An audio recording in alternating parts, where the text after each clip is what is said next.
170 ba? 180? 180 max.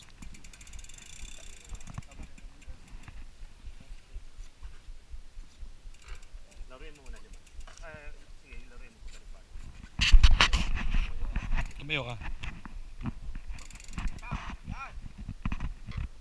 Steady.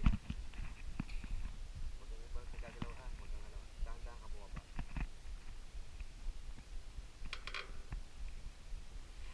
Ilang percent? 25. Sakto na. Bawas na lang ang unahan. Complete ka na matigas 25. Soft. Pwede na sa akin yan, hindi na pa. Dadagdagan pa. Depende sa'yo, reference mo na rebound. Kasi ano eh, pinakamatigas yan eh. Pagka ikaw mag-30, okay lang. Ito 25 ngayon. Okay na yan. Ang maganda sa rock shock, meron ito eh. Ano? Tie wrap ang ginagawa. Yeah bro. Ayan mo, i-rolling mo to. Hindi, payahin niya siya, i-rolling niya, i-rolling niya. Payahin mo siya na ano. Payahin mo sa una. Payahin mo konti sa una. I-adjust mo. Mababaw. Ayan, pump ko lang. Mabagal sa'yo rebound. Unat, likod.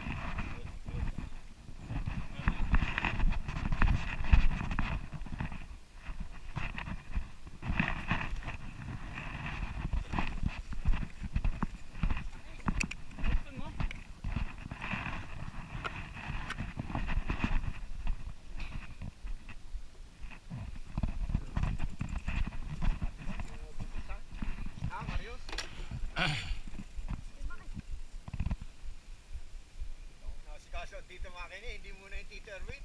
Parang tanga ito si Marius. Okay lang. Dali. Natural yun. Iba-iba kanina, ano? Kanina ayaw lumaro sa'yo. Hindi na naman natin natin. Kaya pala natapon ako. Mali ang setup. Ano nga yung bago ng Durolax, yung kulay gray, bayaw? Kahit sa yung setup kanina ng suspension, matigas din sa inyo. Oo, matigas sa akin yun. Kaya pala ako tapon ng tapon. Ano nga yung bayaw, yung bago? Ano nga yung Renz? Yung Durolax na gray?